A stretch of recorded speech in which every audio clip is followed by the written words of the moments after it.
Welcome to the Kemetic Chapel service.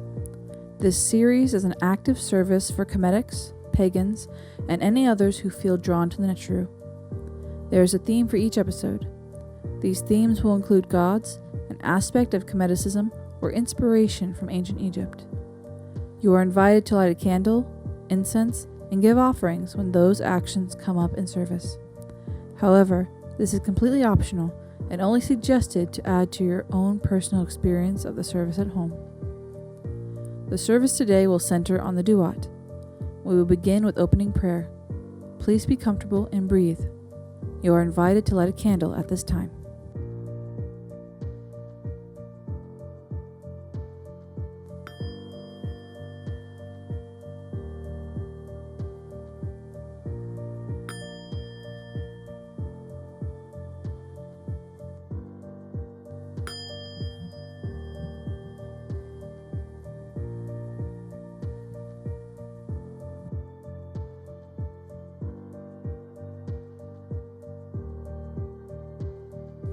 Arise, Kepra, arise, Raharakti, great ones in the sky.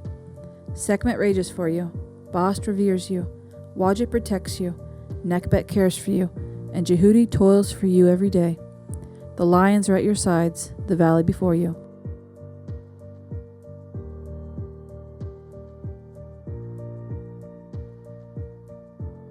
The ancient Egyptian underworld is known as the Duat. This is where Wasir reigns as king and the dead travel through on their way to the afterlife. It is through the Duat that all must pass and be established. The Duat is also where the sun god Ra must enter each night and depart each morning. Within the Duat, Ra must journey through the hours of the night and emerge once more so that creation can continue. Many gods are connected to the Duat, including Osir, Nebtet, Nut, Yinapu, Aset, and more. Death and the afterlife were of prime importance to the ancient Egyptians. Tombs were constructed and stocked so that the dead could be provided for. The Book of the Dead and the passwords through the Duat were inscribed onto the walls of the tombs so that the dead knew how to get through all the gates and trials. There were a few beliefs about where you would end up once you got through your journey. The blessed dead, those who successfully traversed the Duat and passed their weighing of the heart, were known as Ahu. Those dead who did not traverse the Duat or did not face the weighing of the heart are known as restless dead or malevolent dead.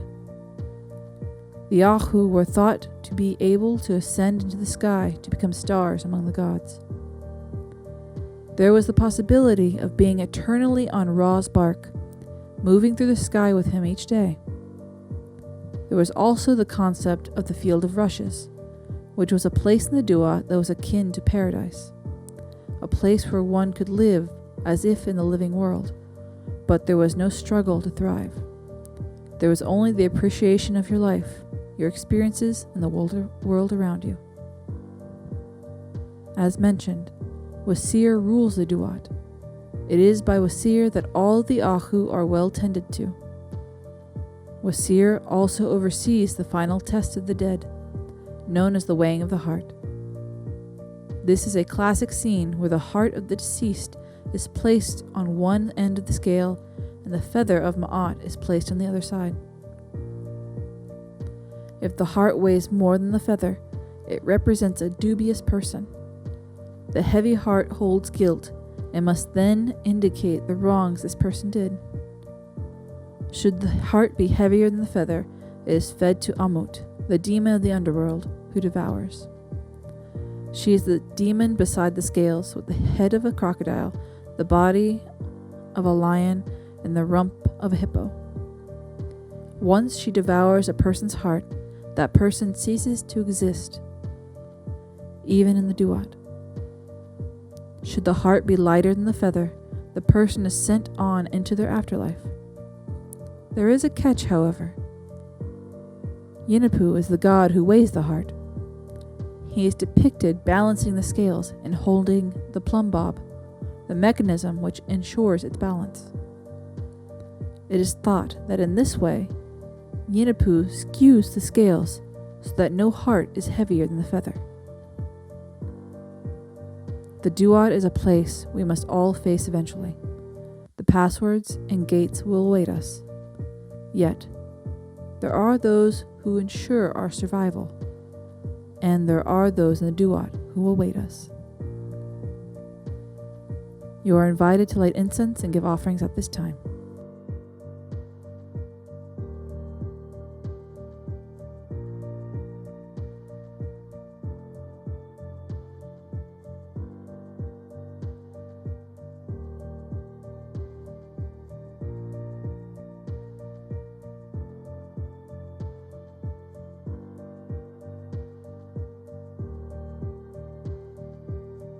The offerings are placed, the incense is burned, for the pleasure of the gods, just as the lotus is at the nose of Ra. Praises are given to Netjeru, the stars in the sky, radiant ones in their time.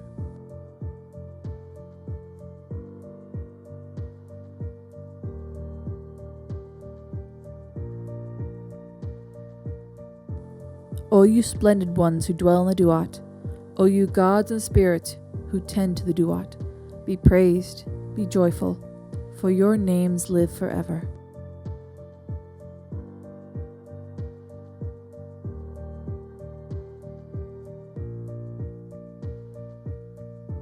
As we conclude our service, let us take a moment of quiet. I invite you to close your eyes and begin some deep breathing.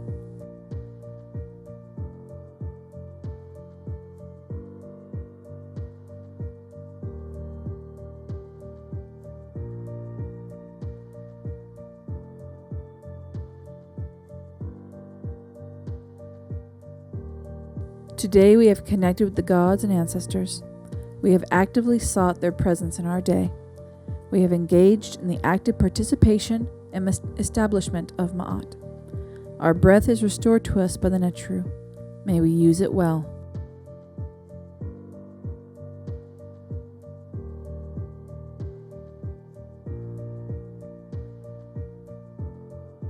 We will now conclude the service with a prayer. Zeptepi is upon us, born on every horizon. May we be blessed. Conceived by Sekhmet, born of Shazemtet, shaped by Khnum upon his wheel.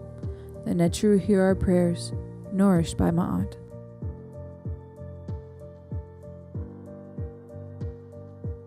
Thank you for joining me today in celebration and reflection of the Netjeru. I hope this service has allowed you to better connect with the gods in the ancient land of Kemet. May you go out into the world with Ma'at in your heart and live well.